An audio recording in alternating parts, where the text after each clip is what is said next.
ada Mbak Vira, ada Mbak Rima. Sambil kita menunggu teman-teman lain yang bergabung gitu ya, kita mulai saja pertemuan kali ini dengan membaca basmalah. Bismillahirrahmanirrahim. Dan selamat datang untuk teman-teman yang sudah bergabung. Alhamdulillah di kesempatan kali ini, sore kali ini, kita diberikan kesempatan oleh Allah Subhanahu wa Ta'ala untuk belajar lagi ya. Kita mencari insight-insight tentang hari ini kita akan ngobrol tentang adopsi ya teman-teman. Setelah kemarin-kemarin mungkin di kelas sebelumnya kita membahas tentang adopsi juga, terus tentang induksi laktasi dan juga MRKH. Hari ini kita akan membedah bukunya Mbak Winda yang tentang adopsi juga, yaitu khususnya adalah komunikasi dalam proses adopsi anak gitu ya. Seperti itu. Nah, kita mulai saja dengan membaca basmalah. Bismillahirrahmanirrahim. Dan pertama-tama saya akan membacakan CV dari Mbak Winda. Mbak Winda Hardianti ini adalah apa namanya? Kebetulan kemarin Mbak Winda alhamdulillah sudah mendapatkan gelarnya ya Mbak ya. Dokter Dokter Winda Hardianti, SOS MSI, lahir di Kediri 20 April 1986. Alamatnya sekarang di Karangploso, Malang. Terus kemudian beliau statusnya sudah menikah, hobinya membaca, menulis artikel. Nah, jenjang pendidikan yang telah diraih oleh Mbak Winda, pertama di SD Minggiran 2 Papar di Kediri, kemudian SMP SLTP 2 Gampeng Rejo Kediri, SMA-nya di SMA 2 Kediri, terus S1-nya di Prodi Ilmu Komunikasi FISIP Universitas Erlangga, konsentrasi PR dan jurnalistik, Surabaya. Terus kemudian S2-nya beliau mengambil Sosiologi Komunikasi, Magister Sosiologi Pasca Sarjana Universitas Muhammadiyah Malang. Dan kemarin S3-nya alhamdulillah sudah diselesaikan di Ilmu Komunikasi FISIP Pasca Sarjana Universitas 11 Maret Surakarta. Insya Allah. Apa namanya? Sedikit apa namanya? Riwayat penghargaan dan prestasinya. Pertama adalah penerima beasiswa BPPS Dikti untuk studi S2, peraih beasiswa Shortcourse ke University of Oslo, Norwegia, lolos seleksi dari 40 peserta sepasca sarjana UMM. Terus kemudian juara 1 menulis Garuda Indonesia tingkat Jawa Timur. Yang keempat, lulusan terbaik peraih IPK tertinggi predikat cum laude jurusan Ilmu Komunikasi Universitas Erlangga. Seperti itu, dan Masya Allah berbagai organisasi dan komunitas yang beliau geluti juga, yaitu di UMM Radio, Institut Ibu Profesional, terus Pusat Kajian Sosial dan Politik, FISIP UMM, Pusat Kajian Sosial dan Politik, FISIP UMM juga, Speak Up Community, komunitas bahasa Inggris untuk mahasiswa IKOM UMM, komunitas klub mahasiswa komunikasi cinta riset Kociris, jurusan IKOM atau ilmu komunikasi UMM, dan pengembangan karir mahasiswa dan alumni Biro Kemahasiswaan UMM. Dan beliau sekarang menjadi dosen di Universitas Muhammadiyah Malang ya Mbak ya. Itu. Nah, awal ketemu sama Mbak Winda juga, kalau boleh flashback waktu itu kita ketemunya di Instagram ya Mbak ya. Ketika saya lagi struggle for disertasi itu. Masya Allah. Iya, Ya, ketemunya di apa namanya di Instagram, terus Instagram dari rekomendasi ya Mbak Ade ya Teh ya. ya terus kemudian ngebahas tentang sama-sama punya pengalaman adopsi juga ya Mbak. Adopsi betul. Ya, sama-sama apa menyusui juga Ya, untuk menyusui anaknya juga. menjadi mahram jadinya nyambungnya cepet dan Ya, percaya aja Teh Ade sama saya itu ketika saya datang ke rumahnya kadang-kadang nggak bawa apa-apa. iya Masya Allah. Sampai akhirnya ketemu juga ya Mbak kita Saya ya. ketemu juga apa bingung naik Gojek sampai aduh ini jalannya kecil banget tapi alhamdulillah nyampe. Iya, Masya Allah. Kaget juga waktu itu. em, apa namanya baru kenal terus kemudian mau ke rumah gitu kan. Wih, Ya jauh Allah Jawa gitu, Timur, Masya Allah, Bandung, guys. dari jauh banget Malang, gitu ya Bandung. Allah, alhamdulillah. Apa Iya namanya Allah gitu. mempertemukannya Mbak Winda ya, Masya Allah. Makasih Teh Gimana Ade. sehat Mbak Winda? Ya, alhamdulillah ya beginilah ya perjuangan hidup itu Eh, ya up and down. Masya Allah, semoga sehat-sehat terus ya Mbak Winda Ya, ya. terima kasih Teh Ade. Iya, terus apa namanya? Ya banyak banget lah sebenarnya kita nyambungnya gitu ya Mbak ya, sama-sama Hmm, menyusui juga, menyusui apa betul. bayi adopsi kita, terus Ya. kemudian juga sama-sama menjadi orang tua angkat juga. Jadi Hmm, apa? Aku jadi ngerasa nggak sendiri gitu, sama-sama punya pengalaman yang sama gitu kan. Terus kemudian beliau menghubungi aku, terus menjadi salah satu apa? Salah Subjek satu riset ya. ya jadi di ininya di apa namanya di eh, proyeknya itu gitu kemudian risetnya terus kemudian dari situ udah kita apa namanya kontak-kontakan ya Mbak Winda ya. Hmm. Ya Allah. Nah Kita masih punya PR nih Teh Ade. Bikin apa tuh Mbak? komunitas supporting system untuk orang tua adopsi. Ya Masya Allah, iya Jadi, betul Mbak. community support itu masih PR kita ya Teh. Ayo Iya kita betul. bikin Teh. Iya. Iya sama kemarin juga waktu pas sama Bunda Nauf juga sama. Ayo kita Ya, bikin ayo komunitas bareng-bareng lah. katanya. Masih ada waktu insya Allah. Iya, iya. Siap, Mbak. Kita harus ini ya, apa namanya? Ya. eh apa realisasikan gitu ya, Mbak ya. Insya Ya, Allah gitu. komunitas online aja, masih sambil dasaran Hmm. kayak gini nggak apa-apa. Goleran pun nggak masalah, it's okay. Yang penting tetap bisa berbagi ilmu, it's okay. Gitu. Saya juga Oke. dalam kondisi agak barusan demam ini, tapi Masya ya, Allah. so must go on. Gitu ya, Masya Allah. awal-awal gitu emang suka demam up and down, tapi nggak apa-apa. Oke, oke. Semoga sehat terus, Mbak Winda. Amin, amin. Ya, nah sekarang kita akan membahas tentang bukunya. Jadi, Mhm. apa namanya, buku ini lahir dari sebenarnya disertasi Mbak Winda ya, Mbak ya? Ya, full Nah, disertasi gitu. mm. Disertasi Mbak Winda, apa sih sebenarnya yang biasanya kan kalau disertasi ya udah gitu kan ya Mbak ya, bentuk Mhm. pembentukannya untuk kampus lah ya istilahnya. Ya, Nah, apa kenapa sih kebutuhannya Mbak selesai. Nah, Mbak Winda apa apa yang melatar belakangi terus terinspirasi dari apakah terus jadi dibukukan gitu disertasinya? Iya, baik. Terima kasih TAD. Jadi, terima kasih teman-teman yang bergabung. Tidak banyak nggak apa-apa. Yang penting sedikit sehat bermanfaat gitu aja. Eh, jadi sebenarnya awal dari membuat buku ini berawal dari kecemasan saya. Awalnya saya tuh nggak pengen lihat adopsi anak gitu loh. Ketika sekolah S3 itu nggak mau sekolah, nggak mau tentang adopsi anak. Pinginnya tentang jurnalistik gitu. Tapi pembimbing saya waktu itu beliau adalah guru besar komunikasi di Indonesia. Beliau satu dari 4 guru besar teori komunikasi. Jadi mbahnya teori komunikasi Indonesia ada 4 orang. One of them adalah profesor saya ini, Profesor Prahasti Utari namanya. Beliau memberi inspirasi ke saya karena dia tahu saya ibu adopsi. Winda, kenapa kamu nggak neliti adopsi anak? Kemudian saya berpikir, sebentar, adopsi anak ini apa yang mau diteliti dari sisi komunikasi? Kalau dari sisi kesejahteraan sosial ada ya, sosiologi ada gitu ya. Dari sisi apa hukum agama ada. Tapi dari komunikasi ini apanya gitu loh. Terus kemudian coba dia dibukakan teorinya, plek gitu dibukain sama dia.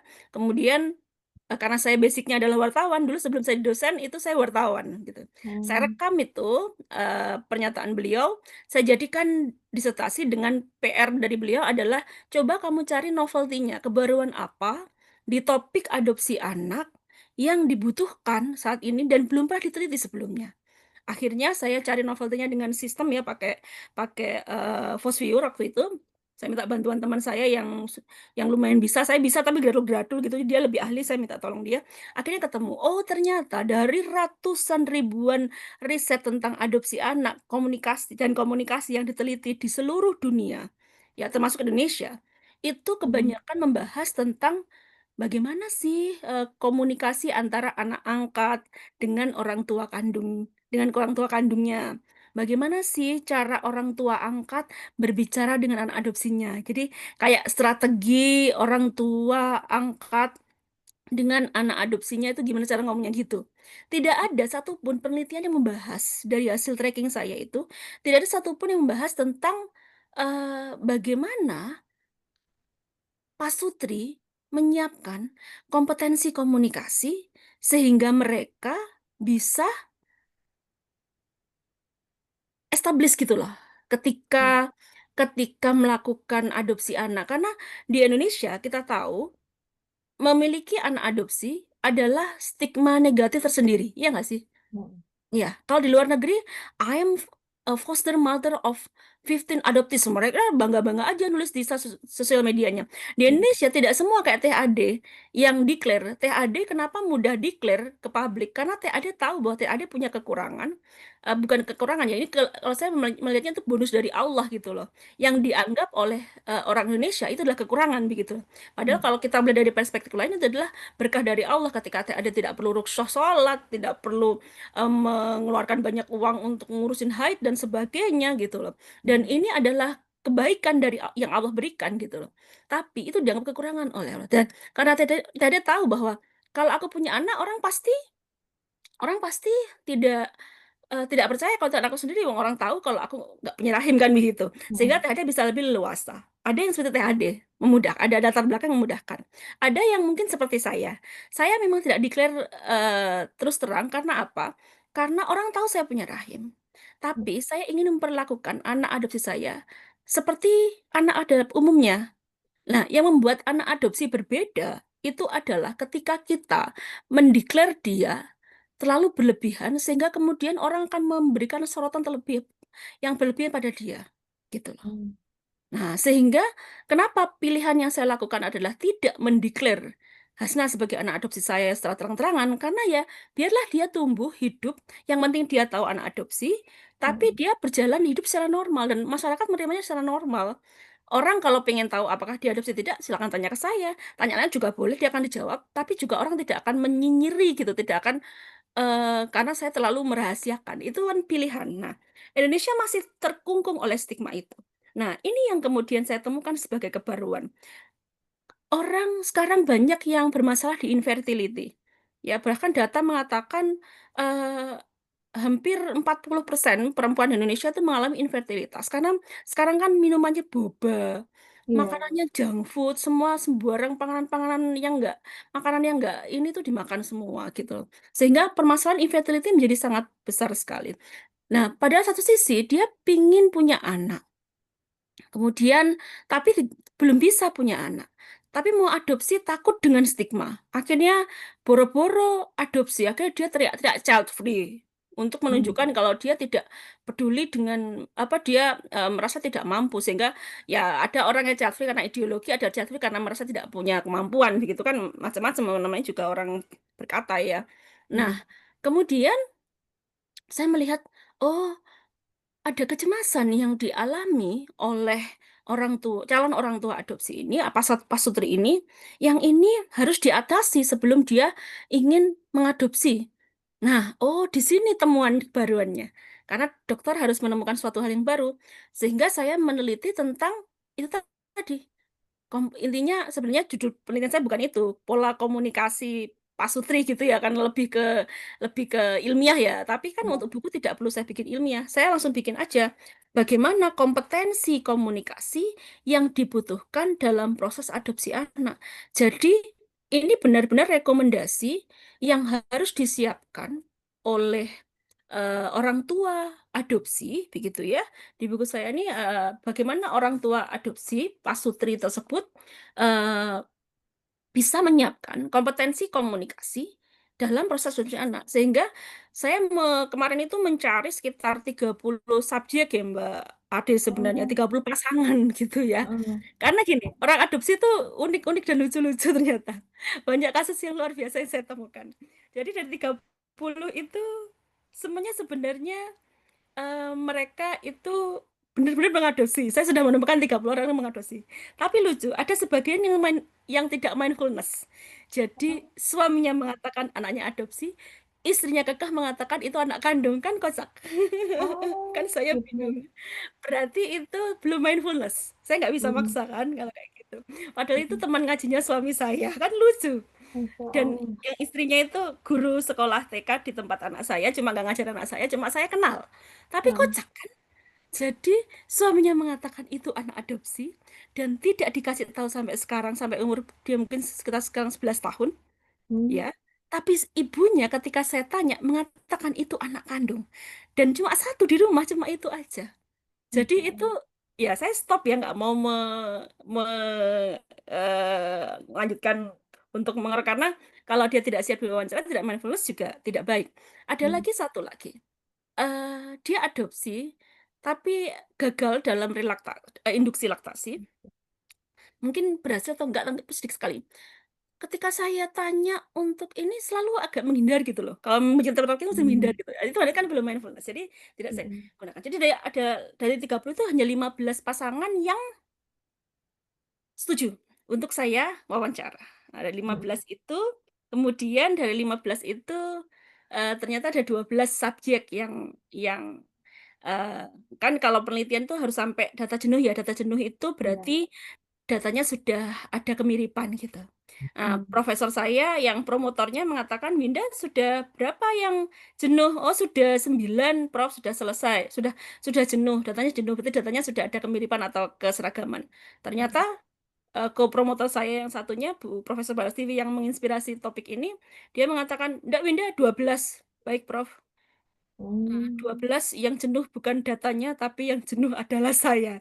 Jadi data saya memang kaya sekali, sebenarnya masih ada yang bisa diulik dari, hasil penelitian saya kemarin, bisa untuk next book, insya Allah buku berikutnya Hmm. mudah-mudahan Allah beri saya kesehatan untuk dengan kemampuan untuk melanjutkan. Saya ingin membuat strategi komunikasi bagaimana yang dilakukan orang tua kepada anak untuk menyampaikan identitasnya. Jadi Hmm. strategi how to, karena itu jadi tantangan juga.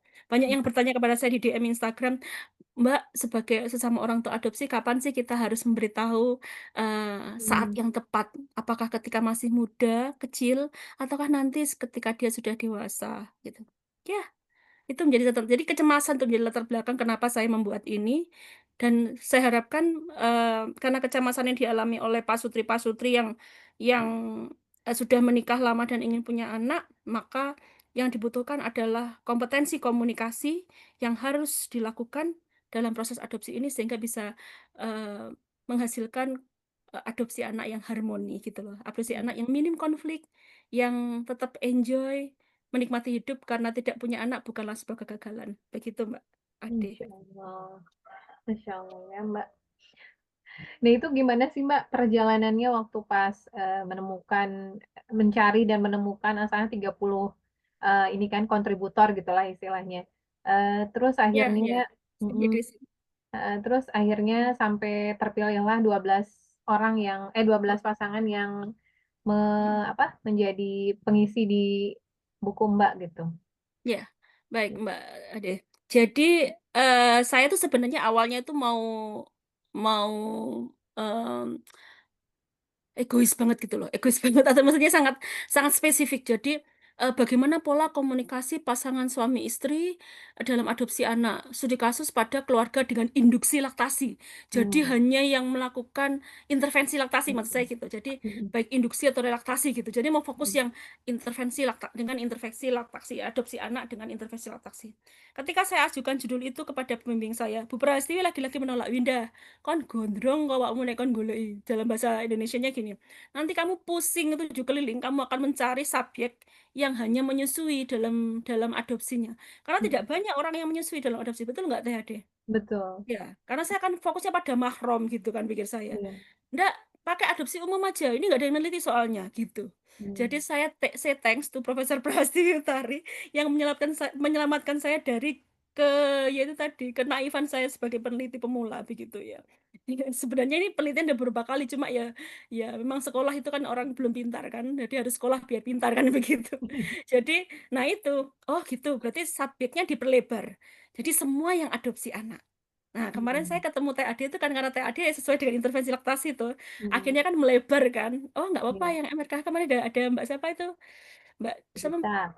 Mbak Dita, Dita. kemudian, siapa, Bunda Bunda Nau.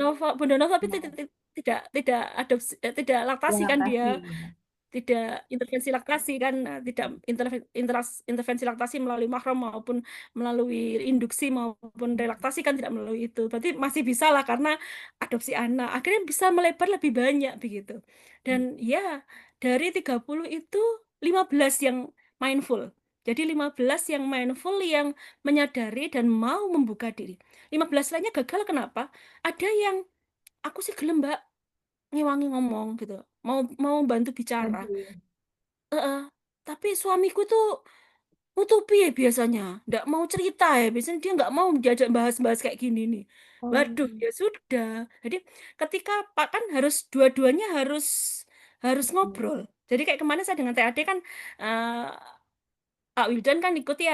Terus iya, kemudian Bunda Nova sebenarnya Pak siapa tuh nama lapanya itu juga ikut. Sukma. Kemudian Mm, kebetulan anak saya itu kan dia 8 bersaudara yang diadopsikan ada 3. Insya Jadi Allah. anak ketiga, anak keenam, sama anak ke-8 itu diadopsikan ke orang. Oh, Nah, dan sampai sekarang kami masih menjalin hubungan baik. Setahun sekali kadang mereka saya ke sana atau mereka yang ke sini. Jadi ya, ya sudah dan saya tahu itu ayah bundanya, ini abi uminya. Jadi biasa aja karena anak saya sudah saya kasih tahu dari umur 4 tahun dengan teknik yang dipakai Bunda No itu ya. Tekniknya mm, adalah teknik bercerita pakai dongeng itu saya pakai dan untuk anak saya meskipun ya bar ngomong nih kui karo dek setengah turun ngono aku yang berebes milih. Aku ya nangis juga tapi dia sudah iya. tidur. Jadi saya memanfaatkan bercerita itu ketika dia mau tidur lagi ngusuk-ngusuk gitu tidur gitu saya ceritakan gitu oh gitu dia tidur saya nangis sih nggak apa-apa sih tapi ya itu adalah perjuangan batin ya dulu masih awal-awal suka nangis kayak gitu nah itu yang 15 itu terpilih dan kemudian kenapa sampai 12 ya karena saya sudah jenuh ya datanya sebenarnya Mm, 9 itu sudah jenuh tapi saya tambah lagi 12 data agar data wilayahnya juga semakin banyak dan juga datanya semakin lengkap.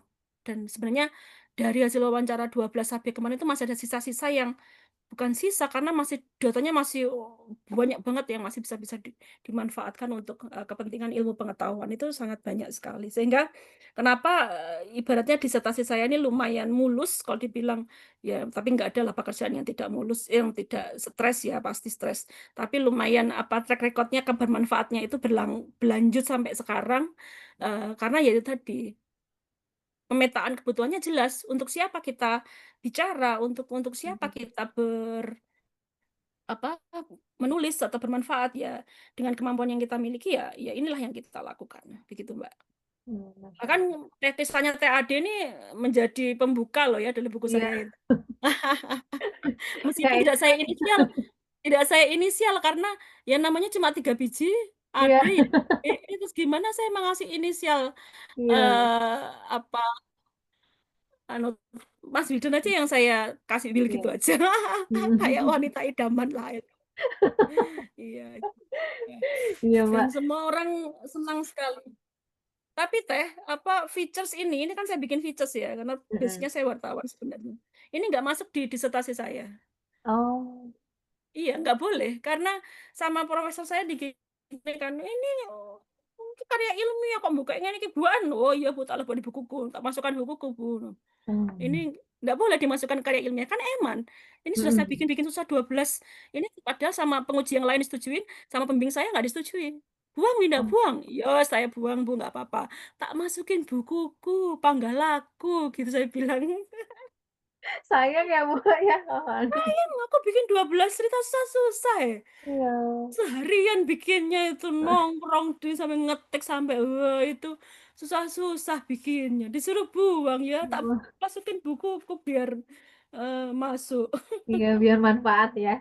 Biar manfaat itu. Iya, Mbak, ini aku mau nanya nih, Mbak. Kan di Nih, sini tuh ada apa namanya jenis adopsi. Nah, kita kan ya. kadang awam ya, Mbak ya. Maksudnya Hmm, tentang adopsi ini adopsi adopsi aja gitu ya. Dan di hmm, sini hmm, ada open adoption sama hmm. close adoption. Itu Close kayak gimana adoption. sih, Mbak? Mm-mm. Ya, ini di halaman berapa Mbak itu Mbak? Di halaman 7. Halaman 7 ya. Oke. Mm-mm. 7, Oke, 6, ini 7. ada open adoption dan juga Mm-mm. ada close adoption. Jadi kalau kita bicarakan open adoption ini berarti dia adalah adopsi terbuka begitulah. Kalau close adoption itu adalah adopsi tertutup. Kalau open adoption itu kita masih menjalin hubungan dengan orang tua kandungnya. Itu open adoption. Tapi close adoption berarti kita sudah tidak menjalin hubungan dengan keluarga kandungnya. Contoh Oh misalnya, gitu. TAD ini kan close adoption karena tidak memjalin relasi dengan Mm. keluarga kandungnya kan. Jadi Ya. terpisah begitu. Agu Nur ini kebetulan subjeknya adalah kakak kakak dari anak saya yang diadopsi sama yang Hmm. pertama kali diadopsi kan tadi saya bilang ada keluarganya 8, diadopsi 3. Mm-mm. Yang anak ketiga, anak keenam, anak ke-8. Yang anak ketiga ini diadopsi orang Malang juga, sama kayak saya cuma beda daerah begitu. Itu dia Mm-mm. masih menjalin hubungan dengan keluarga asli. Mm-mm. Lat NIDY ini di Kediri itu dia close adoption karena orang tuanya ODGJ. Oh, Mm-mm. Darsis ini oke. open adoption karena ini sebenarnya sudah punya anak, tapi karena kasihan ada bayi mau digugurkan, akhirnya di adopsi. Kemudian karena dia perawat bayi ya, kemudian dia masih menjalin hubungan. Mm-mm. Sekarang udah gede, udah SMP, SMA. Mm-mm. PAU NRL ini Surabaya, ini yang masih open adoption karena ini ngadopsi anaknya adiknya, Oh, begitu. Jadi itu adalah definisi dari open adoption dan self adoption ya. uh, kalau Bunda No itu close adoption karena dia sampai sekarang juga belum tahu di Belum mana tahu. anak kandung dari keluarga Orang tua kandung dari kandung. anaknya. Hmm. Oh iya. Itu. Iya kan jadi apa namanya setelah baca buku ini jadi apa namanya tahu gitu oh ada ya Hmm, tipe-tipe keluarga seperti ini ya betul. kemudian juga Tipe adopsi itu ada seperti ini ada seperti Sebenarnya kalau ini. dari tipe komunikasi keluarganya nanti beda lagi. Ada Iya yang model betul. keluarganya adalah konsensual, ada yang modelnya protektif gitu ya. Cuma Mm-mm. itu kelemahan dari penelitian saya nggak terlalu mengklasifikasikan tipe komunikasi keluarga. Harusnya saya bisa Oh buat tipe komunikasi keluarga. Kalau tipe adopsinya ini ada, tapi ya. kalau tipe komunikasi keluarganya beda-beda nanti sebenarnya. Ada yang dibicarakan, proses-proses adopsinya dibicarakan. Ada yang ya sudah terserah kamu lah, aku nggak ngurus lah seperti yang gitu dan sebagainya gitu. Mm-mm. Ada yang diem-diem juga ada. Oh jadi ini tuh tipe keluarga itu maksudnya komunikasinya Mbak ya Ya, maksudnya untuk tipe komunikasi keluarga di itu situ. komunikasinya kebanyakan konsensual. Dalam adopsi anak itu harus mostly konsensual, karena kalau nggak konsensual bubrah nanti Mbak, rusak. Jadi harus kalau tipe konsensual itu high conversation dan high conformity. High conversation itu berarti harus dibicarakan. Dan high conformity berarti ada nilai-nilai kebutuhan atau nilai-nilai penghargaan kepada anak yang dibutuhkan gitu. Jadi memang keluarga itu menganggap nilai anak itu penting. Nah, kan ada yang keluarga nggak menganggap anak itu penting toh, sehingga Mm-mm. lah ngapain sih punya anak nggak punya anak mah sama aja gitu kan. Nah, berarti kan Mm-mm. tidak menganggap nilai anak itu penting. Nah, orang-orang adopsi itu harus high conversation dan high Oke. conformity. High conversation itu berarti ketika menjalankan proses adopsi itu harus dibicarakan matang-matang, dibicarakan betul-betul antara pasangan suami istri, gitu ya, dengan syarat-syarat tadi yang menjadi temuan penelitian saya tadi, nanti yang saya akan sampaikan nanti. Terus kemudian ada high conformity. Jadi di keluarga itu harus punya penghargaan tinggi terhadap arti penting nilai anak dalam keluarga. Ketika Mm. keluarga itu tidak menganggap anak itu tidak berfungsi penting, maka sangat mungkin dia tidak melakukan adopsi. Mm. Akhirnya larinya ke apa? Child free, ya kan? Mm. Atau larinya ya sudah pasrah aja deh gitu. Ah nggak punya anak juga nggak apa-apa, toh aku mati juga sendirian. Oke. Nah orang adopsi kan mikir gini, aduh, kalau suami saya bilangnya gini, anak itu adalah investasi kebaikan. Dia tidak lahir dari rahimmu tidak masalah, yang penting dia lahir dari hatimu. Gitu. Karena anak adalah investasi kebaikan, bukan untuk merawat kita di hari tua. Begitu. Nah, jadi kalau keluarga adopsi harus harus kalau menurut saya tipe keluarga harus konsensual. Mm. Paling bisa geser ke protektif bisa, tapi nggak bisa kalau dia laissez-faire atau tipe yang lain yang nggak dibicarakan sama sekali nggak bisa. Begitu. Oh, iya, iya. Ya maksudnya komunikasinya harus jalan ya dua-duanya ya Mbak Betul. ya. Kalau nggak nanti dia goyang kena yang samping-samping. Dan Mm-mm. nah, itu makanya ada temuannya bahwa apa kompetensi komunikasi selain komunikasi antar pasutnya harus bagus, maka harus ada dukungan dari significant others. Ini yang penting Mm. sekali. Yang itu nggak dibahas di teorinya Fitzpatrick yang digunakan. Jadi saya ini kalau S3 itu kan harus nabrak teorinya siapa dan membuat temuan baru, yang temuan baru itu melengkapi temuan yang sudah pernah ada gitu. Jadi kalau Mm-mm. S3 itu kan gitu. S3 itu kan kalau S1 itu kan using the theory.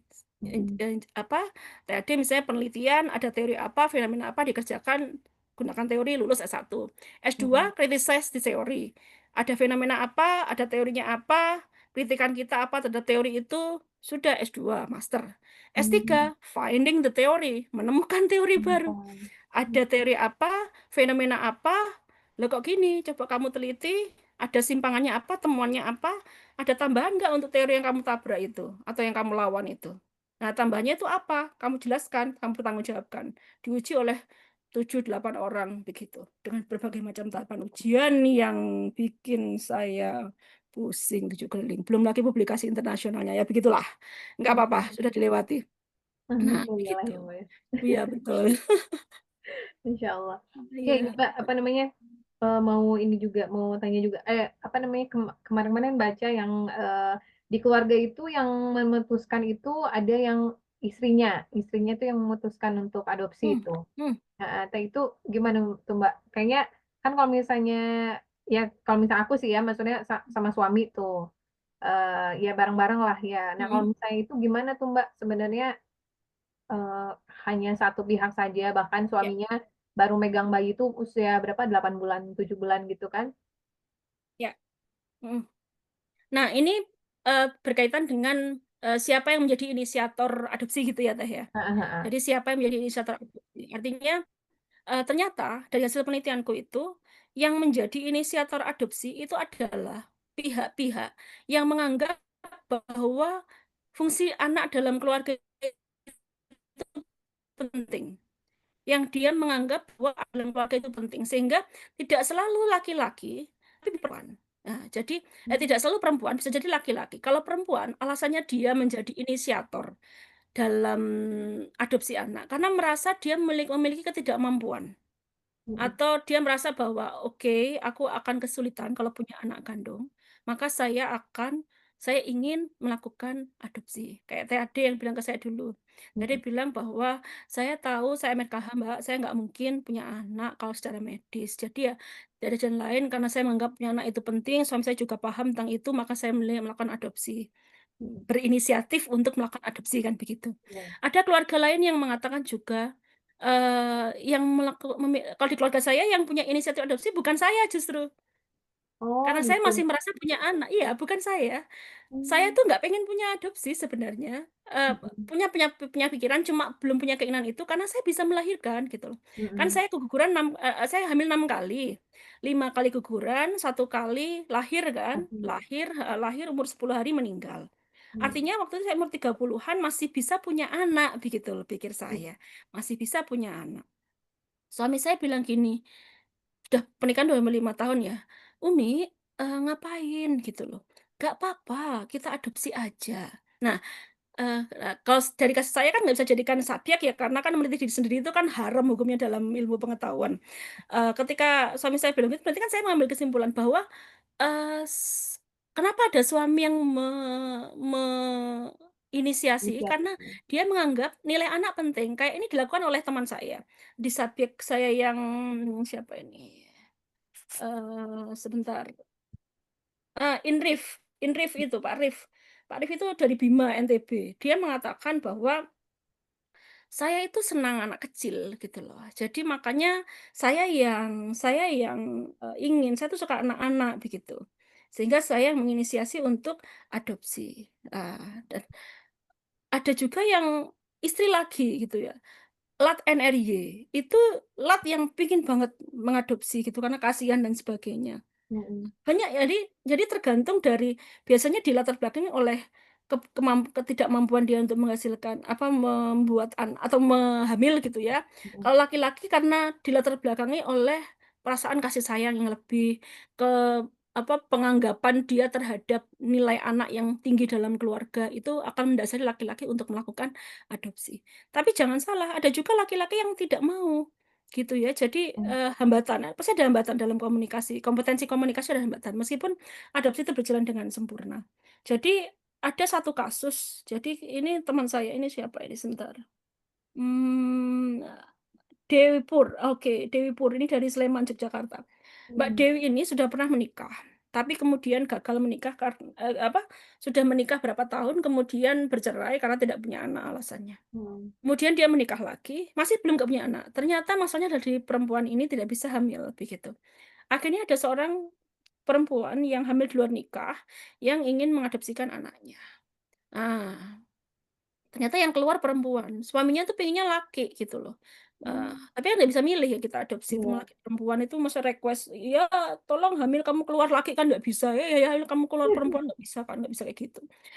Mm, Akhirnya perempuannya ini kekeh ya, si istrinya kekeh tetap diadopsi. Suaminya masih masih nggak bisa nerima karena ngerasa bahwa, "Aku tuh ini bukan anakku, bukan darah dagingku," gimana. Tapi lama-lama itu mau gitu loh. Mm-mm. Lakinya mulai muncul bonding, bisa ini begitu. Jadi ternyata ya itu tadi ketika ada sikap empati, nah ini menjadi temuan dari penelitian saya dalam komunikasi komunikasi itu ketika terjadi penolakan maka harus ada empati. Ketika suaminya empati melihat istrinya yang ingin memiliki bayi, sedangkan dia mungkin tidak sreg dan sebagainya, nah ini menjadi satu kekuatan penting untuk membuat adopsi yang harmoni. Jadi dukungan, empati. Nanti ada yang ketiga yang saya sampaikan, temuan saya yang ketiga nanti. Jadi ada dukungan, dukungan tidak hanya dari orang tua dan kalau menurut menurut teori saya yang teori Fitzpatrick, ya saya kan pakai teori komunikasi keluarganya Fitzpatrick. Dia Mm-mm. mengatakan untuk mencapai keutuhan kunci komunikasi keluarga yang harmoni begitu ya, dia mengatakan ada 2 syarat. Syaratnya adalah orientasi komunikasi, jadi meningkatkan komunikasi. Yang kedua adalah, kita melihat bagaimana orientasi konformitas atau kepatuhan pada nilai-nilai yang dianutkan begitu. Hitlernya sudah pernah bilang gitu dari jauh-jauh kala dulu itu, dia bilang begitu. Dia gampangannya bahasa ilmiahnya orientasi komunikasi dan orientasi konformitas gitu. Lah saya tabrak lah, saya ibaratnya bilang gini, "Trik, Patrick, nggak segampang yang kau bilang.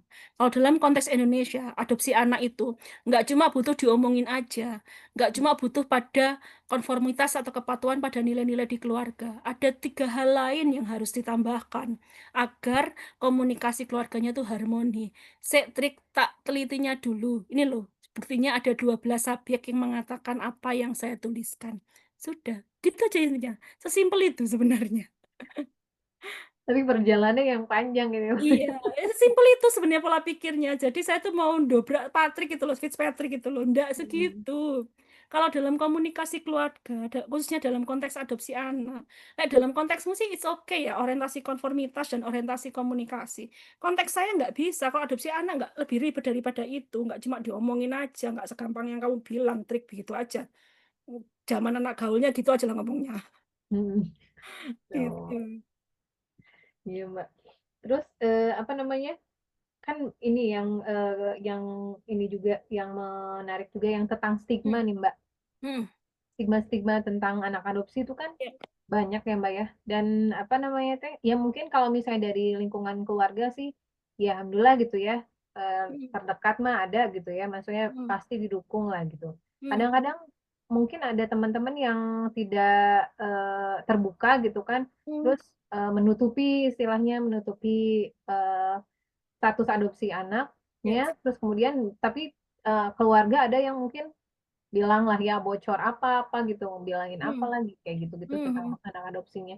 Gimana Hmm. sih Mbak? Kan banyak tuh pasti temuan-temuannya. Hmm. Ya, jadi memang kita nggak bisa pungkiri Indonesia itu kan penuh nyinyir ya kadang-kadang itu. Orang itu sibuk ngurusin apa yang nggak perlu diurus gitu. Ya ini memang culture kultur di negara kita, apalagi kalau misalnya apalagi tinggal di perkampungan lebih berat lagi. Saya cukup terbantu ketika saya tinggal di perumahan gitu ya.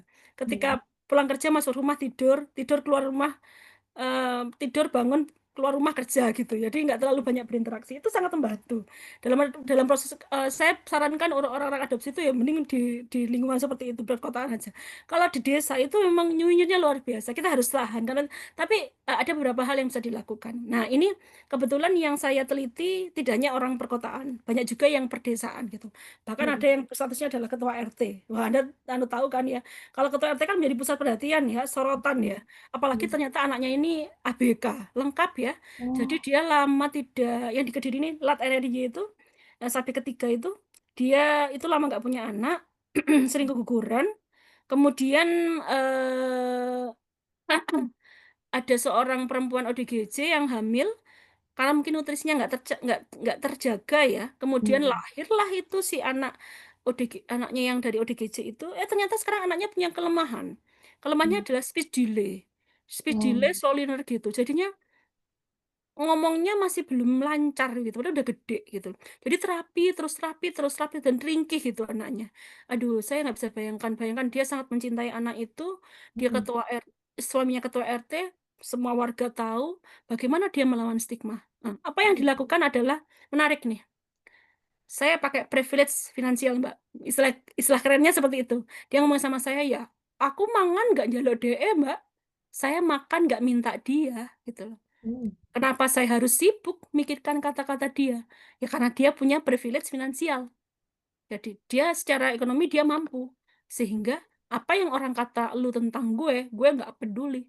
Gue makan nggak minta lu gitu. Sehingga dia tidak peduli. Jadi sikap cuek ya, stay cuek kalau anak Gen Z sekarang bilangnya, setelan cuek itu menjadi salah satu cara untuk melawan stigma. Kemudian cara menghadapi stigma itu dengan tadi selain privilege finansial bisa dengan cara-cara yang lain gitu ya. Misalnya ketika mengatakan adopsi sebagai anak pancingan. Itu kan kita kasih stigma kayak gitu kan. Adopsi anak adalah anak pancingan. Ya itu tadi, stay cuek adalah jalan terbaik. Ya, ngapain? Mancing. Emang aku lagi mancing ikan di sungai? Enggak. Dia adalah anak yang lahir dari hatiku, bukan dari rahimku memang. Jadi, setelan cuek. Yang berikutnya adalah, yang dilakukan orang tua adopsi adalah, yaitu, sikap dia sudah menyadari, ini menjadi temuan ketiga penelitian saya, yang nabrak Fitzpatrick tadi itu ya. Selain dukungan, empati, juga yang ketiga adalah mindfulness. Kesadaran atau upaya menyadari diri bahwa dia adalah orang tua adopsi dan siap dengan segala resikonya. Kayak kita naik sepeda itu kan resiko jatuh ya, Mbak ya. Hmm. Naik motor resiko ketabrak barang yang lebih besar begitu kan. Itu kan wajar. Kita tahu bahwa ketika mengadopsi anak, setiap keputusan apapun pasti punya resiko. Ketika kita mindful bahwa oke, ketika kita mengadopsi kita pasti mendapatkan julitan orang biasa aja. Orang julid karena orang nggak tahu, orang nggak paham. Padahal kita harus mantapkan itu niatan dalam diri kita tentang kenapa kita mengadopsi anak gitu loh. Kita mengadopsi anak itu bukan untuk melanjutkan pengasuhan di masa tua. Emang ada yang jaminankah kita hidup sampai tua? Kan tidak begitu. Nah, dengan kita punya sifat sifat mindful ini kita jadi ya, no worries ketika orang bilang apa-apa tentang ini. Dan ini dari 12 adik saya itu seperti itu yang mereka lakukan gitu ya. Mungkin THD juga merasakan sendiri. Ya setelan cuek, santai aja, lu mau bilang apa nggak masalah gitu. Ada juga memilih untuk terbuka seperti THD. Karena ya orang sudah tahu mau apa gitu loh. Ada yang milih tidak terbuka seperti saya. Misalnya tidak tidak membicarakan secara terang-terangan gitu. Ada yang juga memilih menutupi. Justru yang menjadi masalah yang sangat-sangat menutupi ini. Berarti yang sangat menutupi ini belum mindfulness. Nah, Hmm. kalau seperti saya, ini sudah mindfulness. Karena apa? Saya tidak menolak ketika orang bertanya, tapi saya juga tidak terang-terangan. Kenapa begitu? Karena saya ingin anak saya hidup seperti orang biasa. Hmm. Tidak sok ngartis gitu loh, tidak sok seleb gitu loh. Karena itu pilihan saya, karena biar dia hidup. Karena gini, kalau orang tua kandung, saya pernah merasakan jadi orang tua kandung. Ketika saya punya orang tua kandung, saya nggak terlalu declare, oh ini anak kandungku kan gitu. Kalaupun Hmm. kita punya anak kandung kan kita nggak akan declare kan ke orang-orang, oh ini anak kandungku loh ya. Kan cuma bilang, oh ini anak saya gitu aja kan. Hmm. Kenapa?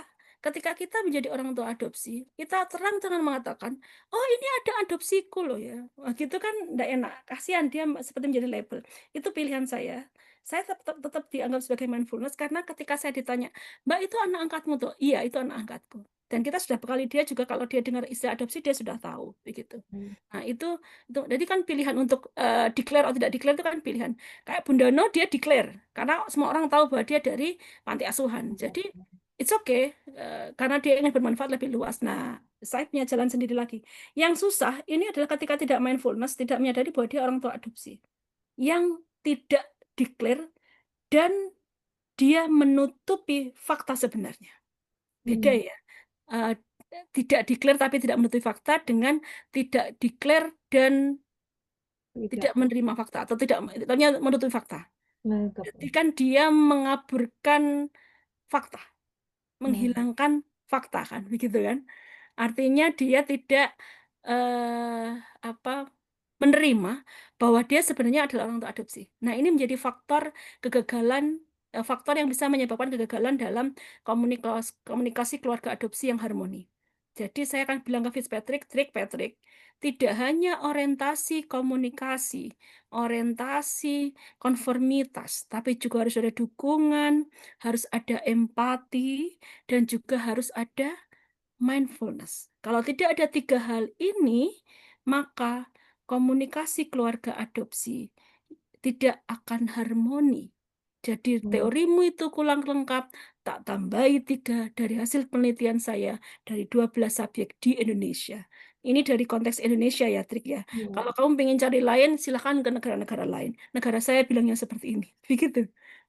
Hmm. Gampangannya gitu aja. Iya, iya, iya. Jadi Biar apa hasil namanya? disertasi bisa turun ke bumi. Kadang disertasi itu kan nggak bisa turun ke bumi kan, Mbak ya. Iya, iya, Di betul. langit-langit sana, di kotak-kotak perpustakaan sana, tidak turun ke bawah. Ya harus turunkan kayak gini loh disertasi, ada manfaatnya. Sekolah Hmm. bayar larang kok. Sekolah Iya. mahal-mahal. Paling kan di Indonesia mah kan apa namanya teh bahas tentang adopsi itu kayak apa ya? Kayak masih tabu gitu kan ya. Lah Terus itu, ya satu dua lah ya kayak misalnya buku-buku tentang anak pun betul. sedikit banget makanya aku Hmm, banyak ya istilahnya menginikan lah bukunya hmm, salah hmm, satunya buku Bunda Noh terus buku Mbak hmm, Winda juga gitu kan hmm, karena kan masih sedikit banget gitu ya betul. ilmu tentang adopsi buat ke Hmm. anaknya buat ke orang tuanya juga gitu ya Mbak ya. Padahal banyak yang pengen adopsi dan banyak yang adopsi tapi diam-diam kemudian tertekan Iya. sepanjang masa. Bayangkan nggak kasihan tau orang hidup dalam kecemasan itu. Akhirnya Mm-mm. kan kecemasan, cemas, cemas terus tapi nggak sampai sakit. Iya Mm-mm. toh? Iya. Nah, iya kan. Kayak waktu pas kemarin juga kan aku juga ada ini juga ya Zoom juga tentang Hmm. eh, Itu aku pengen dari ikut tapi sudut nggak pandang bisa itu Mbak. orang tua adopsi sama anak adopsi. Hmm. Jadi Nah, apa namanya si Mbak itu baru tahu dia anak adopsi itu saat ayahnya mau meninggal Mbak. lah kasihan Iya. banget. Iya, waktu pas COVID itu, jadi saat kok ayahnya lama gitu kan sakaratul mautnya gitu. Ada Hmm. yang mau dibicarain dulu kah atau misalnya ada wasiat kah gitu kan. Iya iya betul. Nah, terus dari situ beliau nanya gitu, mau Hmm. konfirmasi lah apakah benar saya tuh anak angkat. Nah, Hmm. ternyata apa namanya? Ya, gitu kan baru dikasih tahu anak Hmm. angkat seperti itu terus ayahnya baru meninggal gitu, Mbak. Iya Jadi iya terus akhirnya gimana? ya akhirnya ya apa namanya? Justru beliau tuh taunya dari keluarga. Jadi ibunya tuh masih apa namanya masih menutupi lah istilahnya. Kasihan. Gitu. Mm. Iya. Dan Ya kekecewaannya kan alhamdulillah, trauma sekali itu. iya. Ya Iya trauma. alhamdulillahnya dia ini ya, maksudnya dia sudah menerima gitu. Waktu itu usia berapa ya? Usia 27 tahun waktu itu. Hmm. Gitu. Kalau misalnya apa namanya dia tidak mindfulness lah istilahnya gitu ya, Hmm. Mbak ya. Hmm. Tidak Hmm. Tidak kesadaran ada tinggi. Hmm. tidak sadar gitulah istilahnya mungkin akan beda lagi gitu ceritanya Hmm. gitu. Iya Karena sebenarnya banyak. bagaimanapun anak adopsi itu nggak bisa diubah jadi anak kandung, nggak bisa. Mm-mm. Jadi anak mahram bisa, tapi anak kandung nggak bisa karena bukan dari dalam kita. Namanya juga anak kandung kan dari rahim. Nah, Iya. beda. Kalau anak adopsi bisa, rasanya kayak anak kandung bisa. Jadi kalau sudah bonding yang terkuatkan itu nggak ada bedanya kok dia dengan anak kandung. Rasa itu sama. Mm-mm. Status beda gitu loh. Paling bisanya anak mahram, nggak bisa Iya. anak kandung. Terima aja faktanya, hidup nggak seperti yang kita jalankan kok. Apa yang Allah takdirkan itu nggak ada yang buruk, selalu yang terbaik. Kayak Mm-mm. misalnya, kenapa saya kemarin kok punya anak 6 kali, hamil 6 kali kok nggak dihasilkan sama Tuhan malah dikumpulkan di surga semua itu maksudnya Allah itu apa? Saya protes itu, saya Iya. menggugat Tuhan. Kenapa? Saya ini sudah nggak, saya tuh nggak pernah maksiat ya Allah, berusaha jalani kehidupan dengan baik, berusaha jadi istri yang baik, berusaha jadi dosen yang baik. Sekolah ya baik, saya 3 kali sekolah itu kumlot terus, S1 saya kumlot, S2 kumlot, S3 saya lulusan terbaik fakultas. Saya kemarin lulusan fakultas FISIP itu, kemarin saya lulusan terbaik tingkat fakultas. Mm. S1 saya lulusan terbaik prodi dan sebagainya. Kenapa? Saya tidak pernah menyakiti orang, nggak pernah utang ke orang ngemplang. Tapi ujian saya kenapa berat? Saya protes sama Tuhan itu. Protes 2017 tuh anak saya meninggalkan. Saya protes sama Tuhan. Ternyata ada hikmahnya THD. Hikmahnya adalah di 2021 ketika saya sekolah S3. Ketika saya sekolah S3 itu saya sebenarnya sudah tahu kalau saya gagal ginjal THD. Saya sudah Mm. divonis gagal ginjal itu 4 tahun yang lalu 2021. Sudah waktunya HD, tapi saya masih menolak karena saya masih merasa baik-baik saja tubuh saya. Sehingga saya datang ke dokter spesialis penyakit, penyakit dalam yang lain. Kemudian di spesialis penyakit dalam itu dihitungkan masih bisa asalkan menjaga hipertensinya. Oke, saya Mm. komitmen itu, saya malah budal sekolah S3. Saya sekolah S3 lah. Jawaban Tuhan di 2021 ketika Tuhan mengatakan bahwa, oke Winda, inilah jawabanku. Kamu jangan tanya terus saja kenapa kamu anakmu dimatikan, misalnya anakmu mati, anakmu meninggal, malah kamu disuruh adopsi. Hikmahnya adalah yaitu, kalau saya tidak adopsi, saya tidak mungkin meneliti adopsi anak. Iya kan? Tidak akan Hmm. ketemu topik ini, nggak akan ketemu TAD, nggak akan ketemu Zoom ini, nggak akan ketemu buku saya, dan nggak akan ketemu disertasi saya yang cukup lancar. Nah, itu. Nah, itu ujian saya yang pertama. Ujian saya yang kedua, yang berat-berat itu ya, yang kecil-kecil mah udah lupakan. Manusia kan selalu diuji di setiap harinya dan setiap detiknya kan begitu. Hmm. Ujian saya yang kedua itu yang ketika ini saya sakit, ketika saya akhirnya harus menyerah untuk menjadi pasien hemodialisa. Dan Hmm. itu Allah pilihkan waktunya pas kali THD. Waktunya pas itu adalah setelah eh, saya selesaikan semua. Padahal saya 3 tahun itu sehat banget, nggak pernah sakit. 2 minggu sekali Malang Solo nyepur naik kereta itu nggak pernah sakit. Tiba-tiba Hmm. setelah selesai semua, saya tumbang, saya kejang uremik, jadi racun pasti tadi tahu, Oh, iya. tadi kan perawat ya. Hmm. Racun saya naik ke atas, saya brain fox, kemudian kejang uremik, saya sampai sholat nggak bisa. Bayangkan sholat nggak bisa itu gimana ya? Hmm. Lupa hitungan sholat dan lupa bacaan sholat itu gimana rasanya itu, terus mata saya kabur, sudah ganti kacamata, saya pikir min saya yang berubah ya, saya Hmm. ganti kacamata 3 kali ternyata tidak membantu, sampai saya mau lasik ternyata prelasik juga tidak tidak membantu, malah suruh balik ke penyakit dalam. Akhirnya Hmm. sampai rumah saya kejang uremik saya pingsan dibawa ke UGD, ternyata saya harus, mau nggak mau saya harus HD. Hmm. Nah, Hmm. setelah HD, saya pertama masih shock karena kaget, mestinya nggak terlalu kaget sih. Setelah shock itu, hari apa HD ketiga, mata saya sudah mulai kembali, meskipun masih kacamata kan karena masih minus kan, tapi Hmm. sudah bisa terang, bisa. Jadi sebelumnya 2 minggu saya nggak bisa buka HP, tidak bisa buka laptop sama sekali, stresnya luar biasa. Nah, ternyata memang, nah ini jawaban Tuhan kenapa kok saya harus jadi pasien hemodialisa setelah saya menyelesaikan semuanya. Padahal harusnya saya bisa lebih terbang lebih tinggi lagi ya. Pikiran saya Hmm. setelah dokter kan pasti nanti jabat dan sebagainya. Allah sedang meresetting hidup saya. Karena saya pernah mendengar suami saya berdoa begini. Ya Allah, perbaiki istri saya. Itu kata suami saya doa. Ya Allah, Allah kabulkan tadi. Karena saya gini, selama ini ketika sebelum saya sakit ini, saya ngerasa sholat nggak nikmat ya. Kok kayak nggak ada kebutuhan yang gimana-gimana. Saya cuma mengejar. Ya oke, pokoknya mengerjakan yang terbaik. Ya, nggak, penting kamu jadi orang baik, nggak maksiat, ibadah lancar gitu-gitu. Tapi kok nggak nikmat, kayak nggak butuh Tuhan yang gimana-gimana. Terus kemudian eh, saya itu kenapa saya ginjal? Saya tahu sebabnya kenapa. Jadi para pendengar saya, apa yang sedang sini saya kasih ilmunya ya. Ini pengalaman penting sekali. Jangan pernah menyimpan amarah. Hmm. Tadi juga, jangan pernah menyimpan amarah. Kalau menyimpan amarah, saya ini orang kalau menyimpan amarah tidak segera dikeluarkan. Saya bukan tipe Hmm. orang yang frontal. Jadi nggak bisa, "Dodor," gitu nggak bisa. Saya biasanya kalau punya amarah, saya pendam, kemudian saya keluar. Tapi kemudian ketika balik, saya masih marah sebenarnya. Jadi saya masih menyimpan, dan yang membuat sistem ini, sumber stresnya adalah kampus tempat saya bekerja. Oh. Jadi ada riwayat di kampus tempat saya bekerja yang membuat saya diperlakukan tidak adil, dan ini membuat saya marah, dan itu, tapi saya nggak bisa protes gitu loh, jadi gimana yang dilawan sistem ya, kan Hmm. nggak bisa kita. Nah jadi itu iyalah itulah. Ya, itu jadi kenapa saya kemudian jadi ginjal dalam waktu yang muda begitu, Hmm. hipertensi yang kronis yang sampai ini, padahal ya itulah. Kalau hipertensi memang keturunan dari keluarga dan efek samping kehamilan kemarin. Nah jadi ya itu menjadi salah satu faktor pencetusnya. Jadi faktor emosionalnya yaitu jangan menyimpan amarah, karena amarah itu bumerang buat diri kita. Jadi kenapa saya dibikin sakit sama Allah sekarang? Itu ada hikmahnya. Saya nggak jadi ngampus teh. Kalau Hmm. nggak ngampus kan nggak mendengarkan kata-kata yang nggak perlu saya dengarkan kan. Jadi saya Hmm. ngajarnya online, saya tetap bermanfaat, tapi syaratnya harus sehat dulu. Dan Hmm. syukurlah ketika saya sakit, itu posisi saya sudah dokter. Jadi kampus mau mecat saya juga mereka rugi. Karena apa? Eman-eman ini yang dipecat dokter. Jadi ya sudahlah, biarlah ini dosen ini suruh istirahat di rumah aja. Jadi sekarang saya ngampus itu ya, saya kuat saya ngampus, kalau enggak ya saya di rumah ngajar, kalau kuat ya offline, kalau enggak kuat saya online. Enggak jadi apa-apa, tidak masalah, sepenting saya sehat dan bermanfaat dengan cara yang saya bisa. Udah gitu aja. Insya Enak Allah. kok hidup. Ternyata itu jawabannya Allah. Allah itu meresetting.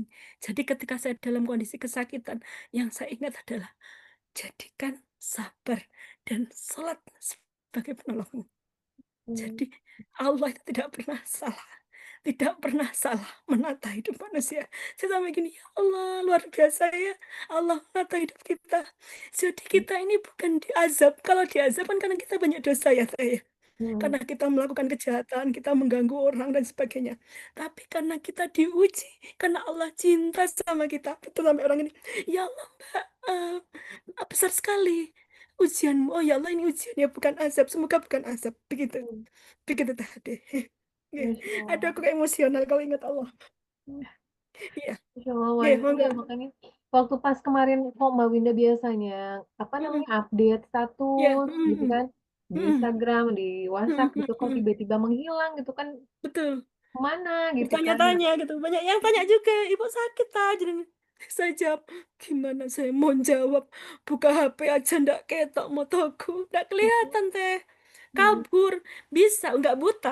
Jadi iya, bisa melihat barang yang gede-gede. Tapi nggak bisa lihat yang kecil-kecil. Jadi gimana deh? hmm, Ya nggak gitu. hmm, Karena racunnya numpuk. Tetes iya, orang perawatan kan nggak tahu itu. Kalau iya, sudah Bu, ureum naik sampai racunnya sampai naik ke mata, ke otak, ah itu sudah pingsan kan. Setelah itu koma kan. Nah, saya alhamdulillah nggak hmm. sampai koma.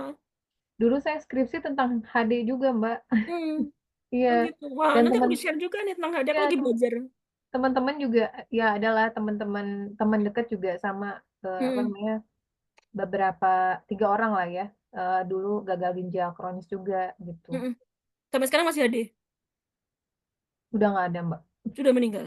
Mm-mm. Iya, biasanya karena dia nggak diet cairan. Iya, benar. Biasanya nggak disiplin. Jadi orang HD itu mau mati cepat bisa, mau mati lambat bisa. Kalau pengen mati cepat, minum minum air aja yang banyak. Hmm. Gak usah disiplin. Iya. Itu pasti nggak disiplin itu. Makannya nggak disiplin, minumnya nggak disiplin. Iya nggak sih? Ya memang susah sih Mbak ya, maksudnya eh apa namanya? Ya makan salah salah makan sedikit Mm-mm. salah gitu kan ya Iya, kalau nggak diet gitu lah. betul. Jadi memang pasien HD itu terutama cairan ya. Kalau makan harus banyak kan. Hmm. Dalam kondisi sakit juga harus dia makan dipaksa. Saya sehari makan 4 kali. Minum itu pakai gelas gelas ukur, Mbak. Jadi Iya. saya ketat sekali kalau masalah air. Jadi ya begitulah. Ya, itu tadi orang HD itu gampang kok. Mau mati cepat atau mati lambat gampang. Kalau mau mati cepat ya makan aja yang banyak, minum aja yang banyak biar Minum. bengkak ya, biar bengkak masuk ke sesak nafas selesai. Hmm. Mbak Segitu. Winda HD-nya seminggu berapa kali? Ini masih 2 kali karena aku Seminggu masih kali. awal. Mm-mm. Hmm. Tapi nggak punya retensi cairan, nggak punya Hmm. bengkak cairan. Tipis sekali hanya yang di dekat tulang itu aja, sisanya nggak ada. Jadi kalau berat besi, berat keringnya, selisihnya sedikit, paling cuma Hmm. 0,4 kilo, jadi nariknya nggak banyak-banyak. Hmm. Gitu sih, masih awal-awal. Iya Gitu. masih awal-awal ya. Nah, Masya Allah Mbak Winda. Iya. Ah, Iya, betul. kayak gini ini ya. Ya, kita lanjutin lagi ya, Mbak ya ke apa namanya ke adopsi tadi ya tentang adopsi. Mungkin ada teman-teman yang mau nanya, Hmm. boleh nanti di chat aja ya. Nah, terus ada apa namanya ada fun fact menarik nggak Mbak yang Mbak temukan gitu di cerita-cerita eh, apa ke-12 subjek kemarin gitu Mbak. Hmm, iya. Jadi ke 12 itu semuanya aku rasa punya story yang menarik, yang luar biasa ya. Hmm. Satu kesimpulan yang aku dapatkan dari 12 orang itu bahwa ternyata orang-orang yang adopsi itu dipastikan orang-orang yang baik. Luar biasa ini. Jadi sekarang gini, anak bukan anaknya aja dicintai dengan sepenuh hati, apalagi eh, anaknya sendiri gitu loh. Hmm. Tidak mudah mencintai sesuatu yang bukan punya kita gitu. Tapi ini bisa, kurang baik apa gitu. Hmm. Nah, ini juga saya sering disclaimerkan ke masa saya. Kamu itu kok masa nggak percaya sih saya sayang sama kalian? Wong saya loh, anaknya orang aja tak openi dengan sepenuh hati, tak biayai sekolah, tak openi, tak cintai, bahkan tak susuin. Apalagi cuma kalian yang cuma bayari aku per bulan nggak sepiro iku aku ngono. Nah, itu itu kurang percaya apa aja dengan sesayang apa. Sama-sama anaknya orang. Saya sayang sama kalian. Sama seperti saya sayang dengan anak adopsi saya. Jadi kadang-kadang saya baper sama kalian karena apa? Ya masa kalian nggak percaya saya sayang sama kalian? Kita tuh hubungannya bukan transaksional, Nak, bukan you and me, ya udah bayaran selesai, nggak begitu, Nak. Kamu itu anakku semua. Wong saya aja anak orang aja saya cintai, apalagi cuma kalian yang anak orang juga yang cuma belajar begitu. Pasti saya sayangi begitu. Satu, orang orang adopsi itu pasti orang baik. Yang kedua, tipe-tipe suaminya itu satu tipe, Mbak. Itu yang menarik. Satu tipe. Hmm. Jadi tipe-tipe suami yang supporting ya, punya mindfulness yang tinggi gitu ya. Artinya oke, saya peduli dengan istri saya. Mau semuanya kayak gitu. Saya Hmm. peduli, saya menyadari. Jadi kalau nggak mindfulness nggak bisa. Jadi bukan nggak bisa adopsi. Jadi tipe adopsi pasti dia punya mindfulness dan punya empati yang tinggi gitu. Kemudian ada fun fact lagi. Ada yang menarik itu ketika si ayah adopsi ini mengadopsi Pak Arif itu dari Bima, yang dia mengadopsi anak perempuan setelah mengadopsi anak laki-laki. Anak laki-lakinya kan Hmm. anaknya adiknya istrinya. Jadi Pak Arif sama istrinya ini menikah udah lama, tapi belum punya anak. Hmm. Adiknya istrinya ini sekali menikah anaknya banyak gitu, Masya Allah, ya Allah adil ya. Oh. Hmm. Kemudian anaknya banyak. Nah, dan waktu itu ada yang kembar. Akhirnya yang Hmm. laki diadopsi Pak Arif. Lah, kalau Pak Arif kan mahram nggak masalah kan, sama-sama lakinya. Ya. Sama istrinya kan mahram karena budenya kan, nggak Hmm. masalah. Nah, kemudian Pak Arif karena punya kecintaan besar pada anak, sehingga Pak Arif saya bilang bahwa eh, yang menjadi, sorry Mbak, saya lagi batuk, yang menjadi alasan orang menjadi inisiator adopsi itu kan laki-laki karena dia butuh butuh apa karena dia suka anak kecil itu Hmm. makanya Pak Arif pengen adopsi lagi. Yang diadopsi ini adiknya anak yang diadopsi tadi. Karena istrinya tadi kan punya adik, istrinya punya adik kan anaknya kan banyak, melahirkan lagi kan. Lah, Hmm. kemudian diadopsi lagi. Jadi yang diadopsi ini saudara kandung kan sama yang diadopsi sebelumnya. Nah, Hmm. jadi nah, kemudian tapi kan itu perempuan jenis kelaminnya. Lah Pak Arif kan jadi nggak mahram sama dia sama ponakan perempuannya ini. Jadi Pak Iya. Arif mengadopsi dua. Yang pertama adalah ponakan laki-laki, adik istrinya, anak adik istrinya itu. Yang kedua perempuan, keponakan perempuan, anak adik istrinya itu tadi lagi. Jadi adiknya si Oh. anak adopsi tadi. Anding. Iya Heeh. lah, otomatis dengan anak adopsinya yang pertama kan mahram si Adik-adik. Heeh. saudara adik kandungnya. Heeh. Tetapi dengan Pak Arif kan tidak mahram. Iya. Karena kan paman, Heeh. paman dan garisnya kan nggak mahram. Nah ini yang menarik yang saya temukan. Pak Arif bilang begini, ya saya sudah menyiapkan mental perpisahan, Mbak. Oh, Berat ini. Jadi gimana? menyiapkan mental perpisahan. Saya harus siap menjaga jarak dengan Hmm. anak adopsi saya yang kedua ini ketika dia nanti balik. Karena ketika balik saya tidak bisa melihat dia tanpa kerudung dan Hmm. tidak bisa bersentuhan dia secara leluasa karena bagaimanapun dia bukan mahram saya. Bagaimanapun dia akan menjadi asing di rumah saya. Luar Hmm. biasa kan? Bagaimana menyiapkan mental perpisahan itu? Ya saya buka komunikasi, saya tanamkan bahwa dia bukan anak kandung saya sejak awal. Hmm. Insya Ya, Allah. Masya Allah. Jadi dia sendiri sudah memahami itu dan dia sudah menyiapkan mental Iya. perpisahan. Itu yang menjadi hal-hal menarik yang saya temukan dari Hmm. proses pencarian penelitian adopsi ini. Insya Allah ya. Gitu. Iya, dari ini juga sempat sih ada apa namanya dari follower juga. Mm-mm, Jadi salah satu cara untuk mensiasati nanti kalau misalnya anaknya sudah balik gimana gitu ya, apalagi ya kalau mm-mm, perempuan, mm-mm, mungkin nanti bakal di pesantrenkan seperti itu. mm-mm, Jadi pada mondok gitu. mm-mm, Mungkin jadi meminimalisir interaksi lah dengan ayah angkatnya seperti itu ya. Tapi itu luar biasa ya, maksudnya mm-mm. pasti nggak mudah Menyiapkan ya Mbak ya, mental. Nggak apalagi mudah. laki-laki gitu apa bapak gitu ke anak Mm-mm. perempuan yang mungkin Betul, dia dekat ini banget ini biasanya. banget ya istilahnya pasti cinta pertamanya lah istilahnya gitu Betul, terus gimana dong ya. mata hati itu?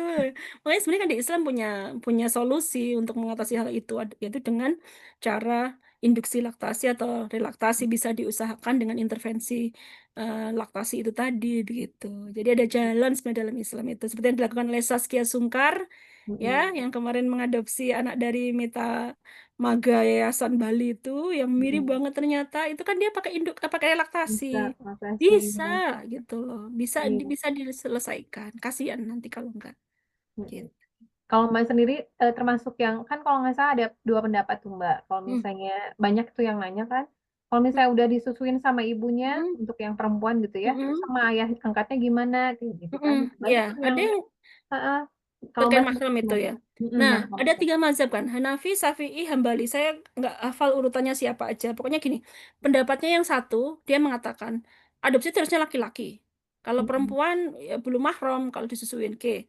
Ada pendapat satunya lagi mengatakan adopsi selama dia sudah disusuin sama ibunya maka dia mahram. Ada pendapat ketiga, adopsi selama dia disusuin meskipun cuma 1 teguk, 2 teguk itu sudah mahram. Oke, sudah. Akhirnya gini. Oke, saya ambil pendapat yang disusui berbanyak-banyak teguk itu yang berapa 5 tegukan atau berapa tegukan itu. Oke. Kalau ikut pendapat yang satunya, anakku sudah mahram karena 21 bulan. Meskipun aku campur dengan sufor 21 bulan udah berapa kali tegukan itu. Nah, mm, aku tambahin satu lagi nih, Mbak, biar menutup yang mempermasalahkan mahram. mm, Kebetulan saat itu Mbak iparku juga sedang menyusui anaknya. Ya mm, sudah, tak tancapkan aja ke mbak iparku, Mbak, tolong ini susuin. Meskipun cuma 2 atau 3 kali kemarin itu menyusuinya, tapi itu udah berapa tegukan? Kalau 2 kali kan bisa banyak teguk kan? mm, mm, Itu kalau pakai pendapat mahram yang satunya lagi kan 1 tegukan aja sudah mahram. Ya sudahlah, sudah silahkan mau cari pendapat mana yang paling kuat silahkan. Tapi kalau jenis kelamin memang ini mungkin bukan mahram ya sudah. Tapi ada 2 pendapat yang menguatkan bahwa saya meyakini bahwa ini adalah sudah mahram. Udah begitu mm. aja. Iya, Karena jadi banyak pendapat kan, kembali ke kita lagi ya Mbak ya. Maksudnya betul. mau ngambil pendapat yang Mau mana? pendapat yang mana gitu loh. Memang banyak yang mengatakan bahwa kalau sudah harus sesama perempuan untuk harus sesama apa laki-laki biar jadi mahram dengan ibunya. Tapi itu kan karena konteksnya kan waktu itu Nabi yang diadopsi adalah laki-laki. Ya. Ya, Mm-mm, bagaimana kalau Nabi kita perempuan? Pasti kan mm. beda kasusnya begitu loh. Jadi Iya. Islam itu menemukan berdasarkan konteks dan Islam itu akan memberikan solusi berdasarkan kebutuhan karena ini agama yang sampai akhir hayat kan, artinya akhir dunia kan, agama yang benar. Artinya tidak mungkin Islam ini memberikan sesuatu yang mempersulit, pasti ada tujuannya kan, kenapa begitu. Jadi itu yang aku ingat. Bagaimana kalau kondisinya adalah anaknya perempuan, pasti beda kan, karena semua nabi kita Mm-mm, laki-laki kan begitu. iya. Makanya ada solusi yang apa? Yang lainnya tadi kan mengatakan bahwa ya kalau perempuan kan ada itu yang mengatakan ya kalau Mm-mm, perempuan berapa tegukan ya sudah aku pakai hukum itu 21 bulan itu udah berapa kenyang berapa kali kenyang. iya. Iya. Terus ditempelkan ke kakak iparku 2 kali itu sudah alah wis sembuh lah sudah aku Mm-mm. pakai pendapat itu teh. Iya, jadi kita mah apa ya? Ya udah, kita sudah istilahnya udah ikhtiar ya, Mbak ya. Iya Maksudnya, betul tinggal nah, tinggal yang jawab aja penting, kita sudah tahu kita tanpa jawab loh Allah udah tahu niatan kita iya udah betul. yang kita Ya, itu soalnya Allah kenapa. kadang-kadang suka ngeribetin sendiri itu udah ini belum gitu ya, kayak gitu gitu. Nggak ada ukurannya, kita nggak bisa ngukur Betul. gitu loh. Yang penting ikhtiar kita itu benar gitu loh. Ada dasarnya, udah Mm. gitu. Dan saat itu Mbak waktu pas apa namanya? Pas kelahiran bayi yang terakhir tuh kan langsung nyusuin Hasna ya, Mbak ya? Enggak, Oh, enggak ya? tahun jaraknya, Oh, jaraknya setahun, setahun. Oh, jadi Mbak 2007, relaktasi itu ya? oh, relaksasi. Jadi Oh, relaktasi. 2017 bulan Mei itu, Mm-mm. ya Allah, Masya Allah, ujianku tuh pas di bulan Mei semua ya. Ya Allah, aku baru ingat, Mbak. Aku baru ingat, Teh. Jadi anakku meninggal itu Mei 2017. Hmm. Ya, Oh, Mei 2017 kalau nggak salah ya. Atau Juni ya. Pokoknya awal Ramadan. beneran. Ya, Hmm. antara-antara itu. Pokoknya lahirnya 27 Mei. Ya pokoknya itu teh. Pokoknya 25 Mei. Meninggalnya pokoknya Juni gitu loh. Kayak bulan-bulan itu. Ya, ujian saya yang terberat berikutnya. Ini terberat ketiga. Yang pertama ada lagi masalah kampus. Hmm. Yang ketika karir saya diobrak-abrik nggak jelas. Terus apa itu? Nah, terus ini juga ujiannya di Mei juga. Allah, Masya Allah. Masya Allah, Allah luar biasa ngasih timing. Itu ada Benar-benar ngasih cerita-cerita ya timingnya, Mbak ya benar-benar pasti kan. ceritanya, betul. Mm-mm. Nah, itu setelah itu Hasna itu lahir Maret 2018. Jadi setahun berikutnya. Dan sebelumnya aku hamil Januari 18 tuh hamil yang keenam yang terakhir. Setelah itu nggak Oh, pernah hamil lagi. Sempat hamil lagi. oh Tapi hamil gitu. keguguran karena kan intervensi laktasi itu kan ada merah payudara kan. Iya, iya, iya, itu Ah, ngaruh ya. otomatis itu ngaruh kan pada pada kehamilan. Terakhir. Tepatnya itu mengganggu kehamilanku dan kemudian gugur nggak jadi ikut anaknya. Ya sudah. Hmm. Setelah itu nggak pernah hamil lagi. Ya sudah Allah Hmm. bilang ya sudah Winda, kamu nikmat mana yang Allah Hmm. dustakan? Coba kamu hitung apa saja nikmatnya gitu loh. Nggak Hmm. ada perempuan yang kayak kamu itu loh. Ya, kamu tuh hamil, menyusui, melahirkan, ngasuh, tapi anaknya beda-beda. Nggak apa-apa, ya kan? Kan biasanya Hmm. orang hamil, melahirkan, menyusui anaknya itu. Kamu beda-beda kan? Hamilnya anaknya siapa? Yang kamu lahirkan anakmu sendiri, yang kamu susuin siapa, yang kamu besarkan siapa, gitu kan lengkap. Kamu tuh minta apa Winda? Jadi sekarang saya nggak pengen, kalau misalnya Winda pengen hamil lagi nggak, sudah sesukanya Allah tuh di surga udah main-main banyak tuh anaknya 6 tuh, biarin Hmm. nunggu-nunggu di pohonnya Gusti Allah tuh sudah diasuh sama sama Nabi Ibrahim itu sudah biar main mas sudah banyak anak saya sudah gitu, udah Masya nggak usah bingung Allah. gitu. Saya udah sering juga Aduh, kasih anak gitu, tenang aja. Nanti teh ade juga di surga dikasih rahim sama Allah. Mau hamil berapa amin. kali dikasih sama Allah nanti. Biar ngerasain itu ya. Iya Mbak, aduh ya Kan Allah, Masya dikasih Allah. sama Allah. Sudah nggak usah mikir untuk transplantasi rahim. Sudah nanti dikasih rahim sama Allah. Iya, Jangan khawatir. betul Mbak. Apalagi kan di Indonesia kan agak susah ya, maksudnya. Iya. Kita tuh hidup berapa tahun sih teh? Kita 50 tahun lagi tuh nggak dikenal sama dunia ini. Udah nggak ada nama kita. Sudah Iya. nggak ada. Paling 50 tahun lagi loh kuburan kita ditutupi sama kuburan orang lain. Sudah kita nggak ada ceritanya. Umur kita sampai berapa sih teh? Iya, sekarang umur berapa? 40 katakanlah ya. Iya. 40-an. Mau umur sampai berapa sih? 100 tahun lagi nama kita nggak ada di muka bumi ini udah nggak ada. Hmm. 100 tahun lagi nggak ada nama kita. Di tahun 2125 udah nggak ada nama kita di muka bumi ini udah nggak ada. Hmm. Mau ngapain? Mau bikin karya yang seperti apa gitu loh. Jangan egois. Yang penting Iya. kita niatnya untuk kebaikan gitu aja. Sehat dulu, bermanfaat gitu. Jangan ngeyel bermanfaat tapi nggak sehat. Harus sehat Hmm. dulu gitu ya teh. Gitu. Harus kita dulu ya Mbak ya. Ya, betul kita Sebelum dulu. ngurus yang lain Karena harus kita iya dulu. karena ini adalah amanah Allah gitu. Jangan dolim sama diri sendiri. Iya, Betul. betul. Ini sekarang aku mau nanya ini Mbak, kalau misalnya gimana sih waktu pas menyampaikan tuh, proses menyampaikan tentang statusnya, Mm-mm. hal yang mungkin sensitif gitu ya buat, ya apalagi anak-anak waktu itu, Mm-mm. ke Hasna waktu itu, gimana sih Mbak Mm. cara komunikasinya Mbak Linda? Cara menyampaikan ke anakku waktu itu memang tidak mudah ya, karena kadang-kadang orang tua adopsi atau ibu adopsi itu masih ngerasa bahwa rasa kepemilikannya tinggi. Oh, ini anakku. Oh ini punyaku. Oh, ini bukan Mm-mm. apa sudah sama aku ya berarti punyaku begitu. Ya kita Mm-mm. yang harus meregulasi emosi dulu. Kita harus belajar. Mindfulness-nya dikuatkan. Ibu Mm-mm. adopsi juga harus punya mindfulness yang tinggi. Jadi kita harus punya mindfulness yang tinggi bahwa oh ini anak adopsiku, aku harus mindfulness gitu loh. Nah, sebagai ibu adopsi. Baru kemudian ketika saya sudah siap, saya membuat apa positif afirmasi ya di pikiran saya bahwa ibu adopsi itu adalah ibu yang mulia dan sebagainya. Saya bisa mencintai sesuatu yang bukan dari darah saya, tapi saya bisa mencintai dia seperti anak kandung saya itu hal yang luar biasa. Maka dia juga dan saya tidak ingin membesarkan dengan kebohongan, maka saya tidak akan membesarkan dia dengan tipuan begitu. Niat saya untuk memberitahu dia adalah agar dia punya hak untuk mengetahui dianya siapa. Saya ceritakan melalui film ya. Saya ceritakan kisah. Waktu itu saya kasih bukunya Bunda Nau itu tentang ini dia baca. Satu saja tentang film. Hasna, ini ada film tentang Moana dan Tarsan kan gitu ya. Tarsan itu kan beda sama Moana. Si apa bayi si Monkey itu si Mama Serigala, Mama monyet itu Iya. Mama Monkey itu kan, Gorila. Mm-mm. yang Mama Gorila. Terus kemudian Tarsan terdampar, kemudian diasuhlah sama Mama Gorila. Itu namanya diadopsi Hasna. Oh seperti Hasna anak adopsi juga ya. Ini cerita-ceritanya di buku ini. Iya. Oh, di buku ini kan saya bacakan kan belum bisa baca di 4 tahun ini saya bacakan. Terus kemudian ini sama seperti Hasna. Hasna itu eh, si Tarsan itu Umi sama gorila. Nah, oh jadi Umi kenapa kok ngadopsi Hasna? Karena Umi anaknya meninggal. Ada Hasna, Umi adopsi deh. Oh begitu. Oh deh, aku jadi anaknya Umi. Disusuin Umi deh, gitu. Aku punya kakak, namanya kakak Alia. Dia taunya gitu. Kakak Alia itu anak yang meninggal itu. Kakak Mm-mm. Alia. Aku ada kakak Alia, aku jadi anaknya Umi, gitu. Terus saya perkenalkan ke keluarganya. Hasna itu sebenarnya punya saudara yang banyak sekali, nggak cuma kakak Alia. Saudaranya ada 8. Di sana ada rumah Pasuruan. Saya ceritakan, saya ajak setahun sekali ke sana keluarganya.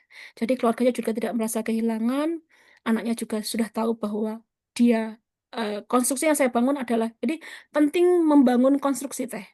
Membangun Mm. konstruksi itu adalah kita menceritakan bahwa anak adopsi adalah anak yang beruntung karena dia punya dua orang tua. Satu keluarga Mm. yang melahirkannya, satu keluarga yang mencintainya.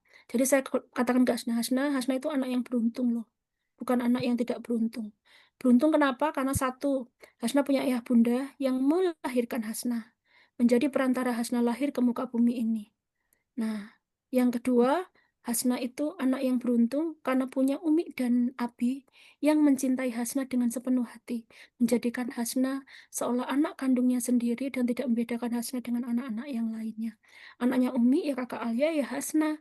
Nanti kalau ngumpul di surga ya Umi, Abi, kakak Alia, saudara-saudaranya kakak Alia yang 5 yang nggak sempat lahir, nanti terus kemudian Hasna, itu keluarganya Hasna yang mencintai karena Allah begitu. Jadi saya ceritakan begitu. Jadi konstruksi yang saya bangun seperti itu karena ya gimana kita kan tidak membesarkan anak dengan kebohongan. Wong Mm. kita tuh niatnya baik, ngapain ditutupi? Karena nggak akan bisa mengubah status. Ya, Mm. anak adopsi mau dijadikan anak kandung itu tidak bisa. Nggak ada cara lain selain kita menerima. Oke, itu adalah jawaban dari yang saya lakukan kepada Hasna waktu itu. Gitu. Jadi dia Mm. happy-happy aja jadi anak adopsi.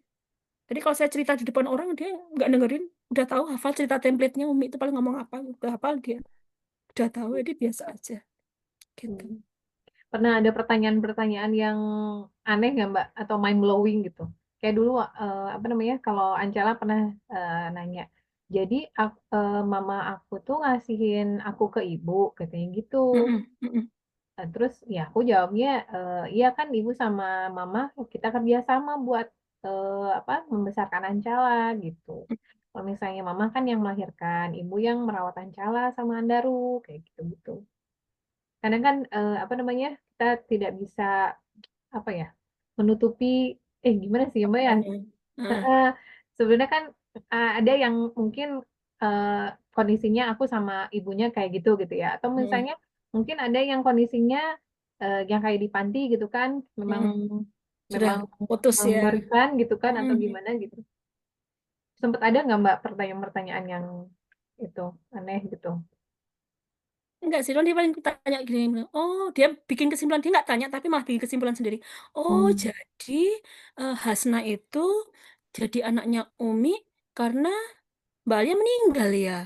Oh, hore. Hmm. Terus aku disusuin Umi. Jadi dia dia nggak bertanya apa dia bikin kesimpulan sendiri gitu. Jadi ya ya Hmm. karena dari awal saya tekankan bahwa tidak ada yang kita tutupi dari proses ini, tidak ada yang kita sembunyikan dari proses adopsi ini dan kebetulan memang saya kenapa memilih open adoption karena emang ya udahlah kita ini kan anak ini kan titipannya Allah ya bukan milik masing-masing. Jadi ya nggak Hmm. apa-apa saya besarkan pun juga ini barangnya Allah gitu, punyanya Allah gitu aja gitu loh.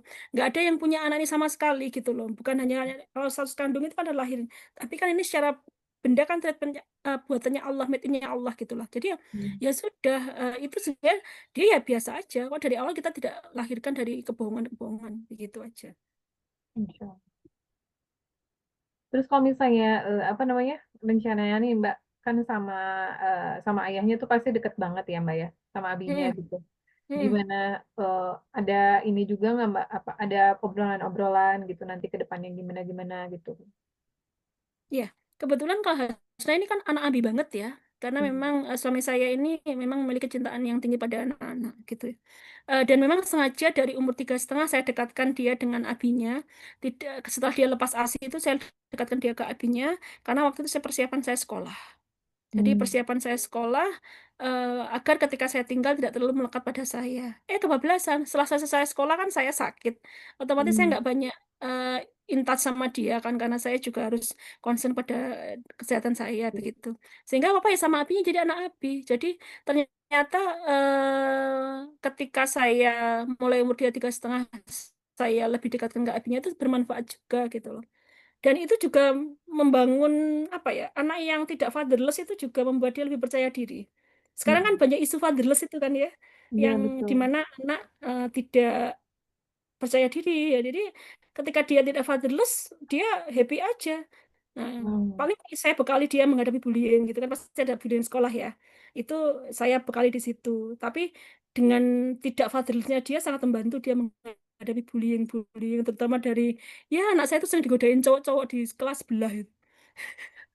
Area ayu soalnya digodain sama kelas-kelas sebelah itu. Terus karena dia tidak fatwas, dia bisa melawannya. Akhirnya setelah saya Hmm. bekali dari rumah, gini cara ngelawannya, dengan tidak fatwas itu dia bisa melawannya dengan mudah. Bagus, Hmm. bagus, saya begitu. Jangan mudah tergoda, saya bilang. Anak SD itu lucu-lucu sekarang itu. Iya. Itu ya teh ya. Mm-mm.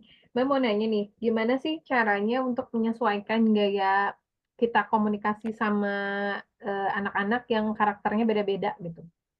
Karena kan ya mungkin tipenya Ancala, mungkin tipenya Hasna kan pasti beda-beda ya. Nah, gimana sih caranya? Mungkin ada tipsnya gitu. Mm-mm.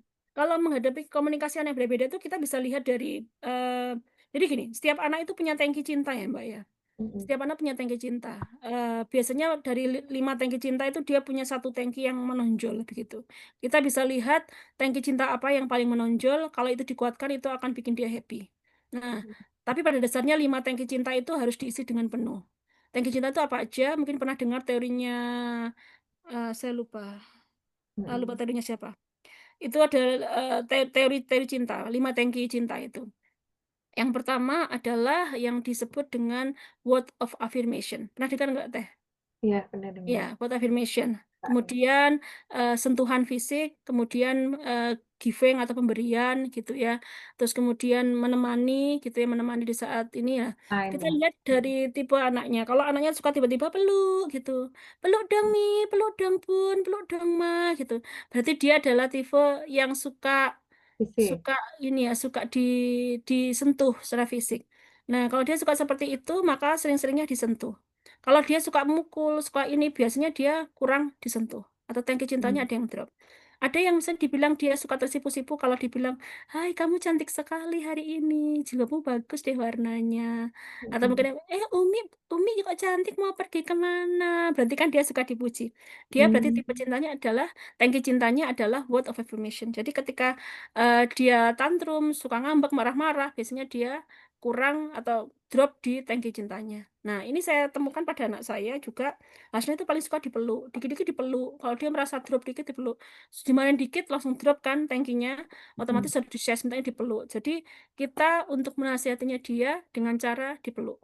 Itu akan Mm. membuat dia merasa berharga. Dan meluknya ada bedanya. Kalau laki-laki itu suka ditepuk. Ini teh, Mm. suka ditepuk lengannya gini. Kalau perempuan itu punggung belakang, dilus. Nah, Mm. kita kalau dilus kan enak ya, Iya, nyaman iya. ya. Ha. Kalau Mm. laki-laki sukanya dilus gini. Nah, gitu. Kalau Oh. laki-laki gitu. Atau Mm-mm. dirangkul kalau laki-laki. Nah, kalau teteh kan anaknya 2, coba kalau memenuhi tangki cintanya dengan ditepuk begini atau Mm-mm. dipeluk, dirangkul begini. Nah, kalau sudah gede Mm-mm. biasanya nggak mau dirangkul. Maunya gini Iya. aja. Nah, apa? Kalau Oh. anak perempuan itu dilus punggungnya. Beda. Beda tipe lusannya untuk menambah cinta itu. Nah, itu teh. Itu Oh caranya. gitu. Mm-mm. Bukan jadi saya tahu lagi gitu ya. Tahu baru lagi ya. Oh gitu ya. Ada Jadi caranya, kita iya harus tuh. tahu dulu ya bahasa cinta anaknya ya, baru Mm-mm. apa namanya menyampaikan gitu ya Mbak ya, Menyampaikannya bagaimana? Mm-mm. pelan-pelan gitu. Terus mungkin eh, ada tips nggak Mbak buat orang tua yang pemula atau misalnya orang tua yang sebelum memutuskan dia untuk adopsi, apa aja sih sebenarnya yang harus dipersiapkan gitu? Ya, tadi kalau saya dengan buku saya adalah kompetensi komunikasi, maka Mhm. yang harus disiapkan yang pertama adalah bagaimana kita membicarakan dengan pasangan, jadi orientasi komunikasi atau percakapan dengan pasangan begitu. Yang kedua adalah bagaimana kita eh, menguatkan nilai-nilai keluarga apa sih yang kita pikirkan tentang anak gitu loh. seberapa tinggi nilai-nilai kepatuhan kita pada nilai pada anak atau orientasi konformitas seperti yang disampaikan Fitzpatrick tadi. Kemudian jangan lupa kalau mau adopsi itu 3 tadi, dukungan, Mm-mm. empati, dan mindfulness. Iya, Itu mutlak betul. harus dimiliki agar bisa memiliki keluarga adopsi yang harmoni. Begitu. Masya Allah. Gitu. Masya Allah. Mungkin udah waktunya juga ya Mbak ya. Ya, oke. Ah, 1 jam setengah terima kita kasih untuk ngobrol. pertemuan kali ini ya Mbak. Masya Ya, Allah. terima Nanti kasih kita Tade. apa namanya? Ditunggu buku selanjutnya ya Mbak. Mudah-mudahan semoga saya sehat dan bisa Iya, melanjutkan amin. Yang ini. penting itu dulu Iya, Mbaknya betul. sehat, gitu kan keluarga juga sehat gitu Ya, semuanya. ya, amin, amin. Terima kasih untuk Mbak Winda. Terima kasih untuk teman-teman yang sudah em, apa namanya mengikuti Zoom ini. Semoga bermanfaat. Kita tutup saja dengan membaca hamdalah, alhamdulillah rabbil alamin dan doa kifaratul majelis. Subhanakallahumma wa bihamdika asyhadu an la ilaha illa anta astaghfiruka wa atubu ilaik. Assalamualaikum warahmatullahi wabarakatuh. Terima Waalaikumsalam kasih Mbak Winda. warahmatullahi wabarakatuh. Makasih ya, Teh. Ya, Waalaikumsalam. Assalamualaikum. I love ya. Ya.